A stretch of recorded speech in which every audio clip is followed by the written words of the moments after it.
And now, another episode of Donny Boast Friday Football Flash with your host, Donny Boast.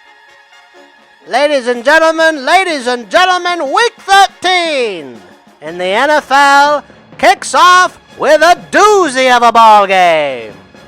The Dallas Cowboys edging out the Minnesota Vikings in Minnesota, 17-15. The Vikings could have tied the game and sent it into overtime with about 25 seconds left, but of course, they blew it and lost at home. The Vikings are, of course, not good. The rest of the week will shape out with a couple of good matchups, but the news of the week really coming out of New England now. Rob Gronkowski out for 8 weeks with surgery again.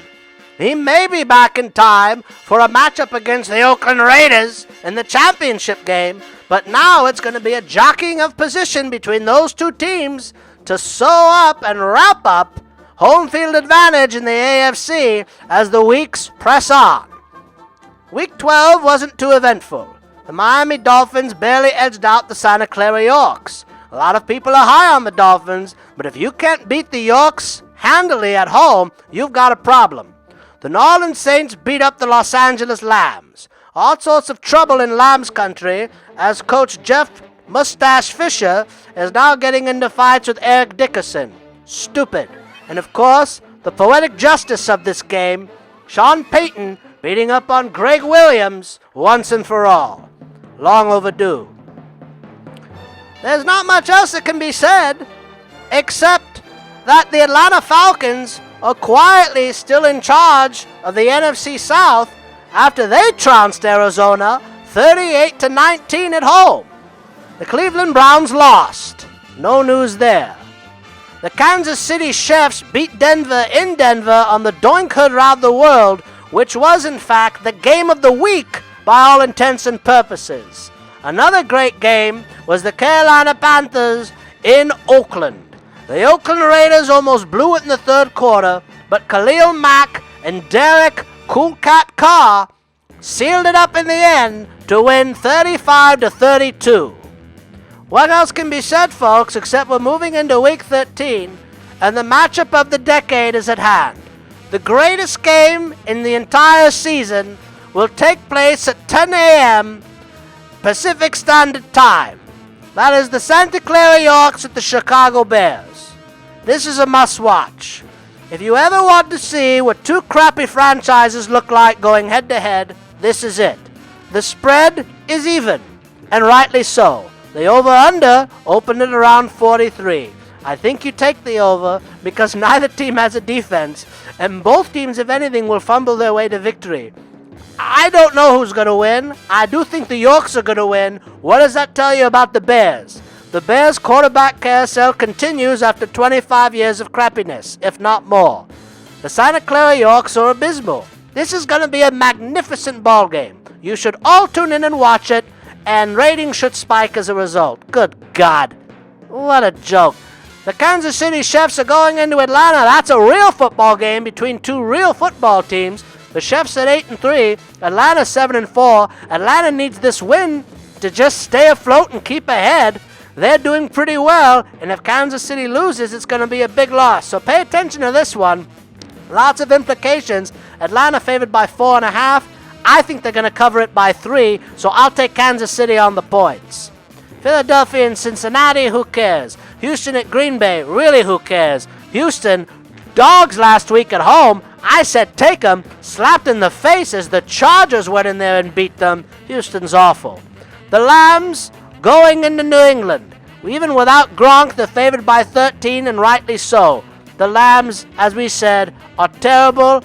No one in Los Angeles is watching. There was a reason why they haven't been here in 20 years, and no one cared in 20 years, no matter what they tell you out in West Covina, everybody. Maybe in Downey they care what the Lambs are doing, but nowhere else where it matters in town. The Detroit Lions will go into the New Orleans Saints. The Saints are favored by 6 points in this game. This should be a fun little matchup between two high-flying teams. You want to say take the over, and I think you have to. I don't even know what it's at, But you're looking at a 30-30 game here, so it's going to go over around 60 points ideally. That would be about where it falls. Denver at Jacksonville. Denver favored by 3.5. I think they're going to win this game. Jacksonville's going to play with nothing to lose, but Denver has a lot to prove. Miami at Baltimore. Baltimore favored by 3.5. Getting that extra half a point could be dangerous for Baltimore. Miami, everyone says they're rolling, but like I just said, you can't be rolling when you can barely beat the Yorks at home. I like Baltimore. Buffalo at Oakland. A trap game for Oakland here. Oakland needs to win. They need to stay in pace. They need to stay in power. They need to stay in the running. I like them to win. They're favored by 3. I guess you got to take them. The Washington Redskins at Arizona. Arizona's favored by 1. Just stay away from this game. I don't know who's going to win. It doesn't really matter who wins. Both teams are useless. The Giants at Pittsburgh. The Pittsburgh Steelers are favored by 6. The Giants are 8-3, and the Pittsburgh Steelers are 6-5. Not a lot of respect for the Giants. A lot of respect for Pittsburgh, which is why I think the Giants are going to cover. They are still playing like they have nothing to lose, and we know them all too well. This is what they do. Slow starts, big finishes. Tampa Bay at San Diego. The San Diego Superchargers are favored by 3.5 points against the upstart Tampa Bay Buccaneers, who everyone says are great and wonderful and rolling and amazing. Nope, I don't think so. I think they're going to lose. I don't know if they'll lose by 3.5, though. We'll see. It's going to be an ugly game. Carolina at Seattle. That should be a decent one at night. 5:30 p.m. start here in the Pacific. Seattle's favored by 7. I think Carolina should give them a little bit bigger run than that. Seattle's doing okay. They could be doing better. Losing in Tampa Bay last week didn't help them. They were tired. They won a big bounce-back game at home in front of the big crowd, in front of the lights and the whole deal and the hoop-de-hoo. It's going to be cold. It won't matter. I like Carolina to cover the 7 points in this game. Don't ask me why. The Colts at the Jets. If there's never a more pathetic matchup between two more pathetic teams, we've seen them all year, and here's another one. Another Monday night laugher. The Colts 5-6. I think Andrew Luck's playing. It doesn't really matter at this point if he does or if he doesn't. The Jets, good God. Unless Ken O'Brien suits up, they have no chance. The Colts are favored by 1.5 points going into New York, and I guess you got to take them. What a terrible game to watch on Monday night. But we'll see you next week.